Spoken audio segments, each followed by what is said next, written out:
Delhi station पे उतरा पहली बार, तो स्टेशन से उतरते ही बाहर पता लगा एक कॉलेज यहीं पर है। तो मैं बहुत रैंडम किस्म का जीवन जीता हूँ, मैंने बहुत सोचा नहीं, वहीं एडमिशन ले लिया जाकिर हुसैन कॉलेज में। तो मेरी परसेंटेज ठीक थी, मतलब मैं कैंपस में एडमिशन मिल जाता। एक मेरा दोस्त था, उसका एडमिशन जाकिर हुसैन में ही हुआ था। तो जब मैं दिल्ली पहुंचा, वो दिल्ली में रहता था उस समय, उसके पेरेंट्स भिवानी में थे, तो मेरा उससे कांटेक्ट था। तो जब मैं दिल्ली स्टेशन पहुंचा तो वो मुझे मिला और उसने बताया उसका एडमिशन यहीं पड़ोस में कॉलेज में हो गया है। तो फिर छोटे कस्बे वाले लोग बहुत सोचते नहीं है, वो दोस्ती निभाने में ज़्यादा यकीन रखते हैं। तो फिर दोस्ती निभाई, मैंने एडमिशन वहीं ले लिया। लेकिन वहाँ एबीवीपी से पॉलिटिक्स में आगे बढ़ने की संभावना खत्म हो जाती है। क्यों? जाकिर हुसैन कॉलेज की पॉलिटिक्स अलग किस्म की है। वहाँ पार्टियाँ नहीं चलती, NSUI, मतलब उस समय तो नहीं चलती थी, आजकल मुझे नहीं पता क्या स्टेटस है। लेकिन वहाँ मैं 3 साल में काफ़ी पॉपुलर हो गया था। फर्स्ट ईयर जब मैं आया, 1990 की बात है, तो मंडल कमीशन उसी समय आ गया। समझ तो थी नहीं उस समय, तो हम भी आंदोलन में उतर गए बिना समझे। आरक्षण विरोधी आंदोलन? जी, सब उतरे थे तो हम भी उतर गए थे। हमें कुछ आइडिया नहीं था कि OBC क्या होता है, SC क्या होता है, ST क्या होता है, कभी सुना ही नहीं था, समझा ही नहीं था।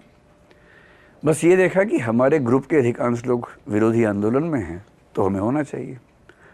और 16.5 की उम्र में और क्या चाहिए इंसान को कि दिल्ली आए और सड़कों पे कर्फ्यू है, आप बसों के पीछे लटक रहे हैं, शीशे तोड़ पा रहे हैं, टायर में आग लग रही है। वो माहौल देख के बड़ा रोमांच होता था।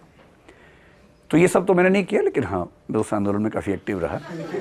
ये आस्किंग फॉर अ फ्रेंड वाला हो गया। हाँ, ये सब नहीं किया, लेकिन मतलब बाकी पुलिस की पिटाई विटाई वो सब झेला, ठीक से झेला। अच्छा, पुलिस ने मार धरी आपकी? हाँ, वो सब हुआ। वो तो 2-3 बार हुआ कॉलेज लाइफ में, एक बार एकदम थम लिखने वालों को एक वो मिल गया कि विकास दिव्यकीर्ति को पुलिस ने क्यों पीटा। तो एक बार पर पुलिस, हमने सुना है इस तरह के आंदोलनों में जब पकड़ती है थोड़ा रहम रखती है। एक नारा हम लगाते भी थे, अंदर की ये बात है, पुलिस हमारे साथ है। तो जब पुलिस आसपास दिखती थी, हम सबका एक ही नारा होता था, ताकि पुलिस मारे नहीं हमें। पुलिस मारती भी नहीं थी, लेकिन जब चीजें आगे बढ़ गई, जब एक आत्मदाह हुआ, फिर कई आत्मदाह से होने लगे, राजीव गोस्वामी का हुआ। फिर राजीव गोस्वामी को बचाने के लिए पूरा देश, पूरी सरकार घुटनों पर आ गई थी। उस समय एम्स में वो थे। उसी समय मैंने फैसला किया कि मैं BCom ऑनर्स छोड़ दूं, क्योंकि उसमें पढ़ना पड़ता था ज़्यादा। आप BCom में थे? हाँ, मैं BCom ऑनर्स में था। मैंने +2 कॉमर्स अकाउंटेंसी इकोनॉमिक्स से की है। अच्छा जी।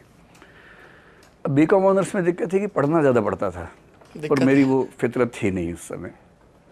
और फिर मेरे आसपास सब लोग बोल रहे थे कि IAS की तैयारी करेंगे, तो मुझे लगा ठीक है, मैं भी कर लूँगा IAS की तैयारी। IAS क्या होता है मुझे बहुत आइडिया नहीं था उस समय तक।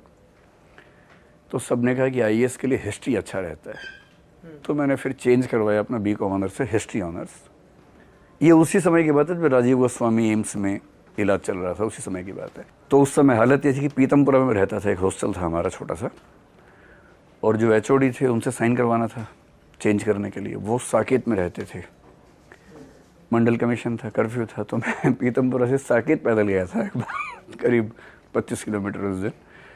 पैदल का मतलब 90% पैदल, बीच में कोई स्कूटर वाला मिल गया तो लिफ्ट मिल गई थोड़ी सी, ऐसे करते करते, और फिर साइन करवा के फिर वापस आए। फिर सब्जेक्ट चेंज हुआ। पढ़ा मैंने हिस्ट्री भी नहीं, लेकिन हाँ, हिस्ट्री में ये था कि पढ़ाई कम करनी पड़ती थी, काम चल जाता था। तो 3rd ईयर में जब मैं आया, तो मैं कॉलेज में इलेक्शन लड़ने की स्थिति में था प्रेसिडेंट का। मतलब पॉपुलैरिटी मेरी इतनी थी कि मैं जीत जाता उस साल। क्या वजह थी पॉपुलैरिटी की? मैं को-करिकुलर एक्टिविटीज़ में काफ़ी एक्टिव रहा हूँ कॉलेज में भी, डिबेटिंग सर्कल्स में, पोइट्री में, मंचों पे, हर चीज़ में। फेस्टिवल ऑर्गेनाइज करना हो, हर चीज़ में रहता था। क्लास को छोड़ के क्लास के बाहर हमेशा एक्टिव रहता था। दोस्त बहुत बन जाते थे मेरे। और वहाँ हिंदू वर्सेस मुस्लिम थोड़ा सा भाव रहता है पॉलिटिक्स में। मेरी छवि ये थी कि मैं ABVP से जुड़ा हुआ हूँ, लेकिन कुछ छवि जैसे अटल बिहारी वाजपेयी की पॉलिटिक्स में थी, केंद्र में उदार दक्षिणपंथी वाली थी। तो मुस्लिम दोस्त भी लगभग कंफर्टेबल थे, आज भी अच्छे दोस्त हैं।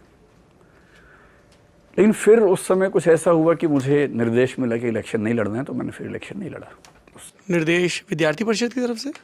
मतलब कुछ ऐसे लोग जो वहाँ से भी कनेक्टेड थे और कॉलेज से भी थे, सीनियर से, उन्होंने बताया कि रिस्क है लाइफ का। और ये सही भी साबित हुआ, क्योंकि जिस व्यक्ति को इलेक्शन लड़वाया गया उसके बाद में चाकुओं से काफ़ी मारा गया, हालांकि वो जिंदा है। और 3-4 दोस्त मेरे उस समय के, जिनमें से 3 की मृत्यु हो चुकी है, जो इलेक्शन जीते थे उस समय। इसी तरह की घटनाओं में कहना मुश्किल है। सामान्य मृत्यु तो 3 नहीं की हुई। मृत्यु हुई, सामान्य किसी की भी नहीं हुई, लेकिन ये सीधे कहना कि इलेक्शन की वजह से मरे मुश्किल है, क्योंकि इलेक्शन के काफ़ी दिन के बाद मरे। 2 की हत्या हुई सरेआम, एक की डीटीसी की बस में चाकू मार के, फिर वो नीचे टायर के नीचे आ गया था। एक को दिन में 12 बजे गोली मार दी गई थी भजनपुरा में। बड़ा अच्छा डिबेटर था वो लड़का। और जुर्म उनका ये था कि वो जाकिर हुसैन से अध्यक्ष ही जीते थे। उनमें से हाँ, वो दोनों जीते थे, मुझसे अगले साल भी जीते थे।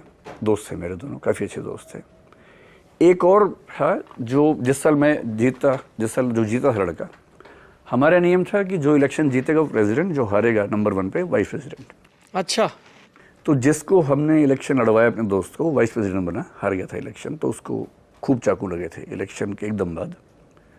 जो जीता था उसकी कुछ साल के बाद मृत्यु हुई अपोलो हॉस्पिटल में। मुझे नहीं पता कैसे हुई, लेकिन कुछ दोस्त कहते हैं कि शायद कोई फैक्टर था ऐसा, मुझे नहीं पता।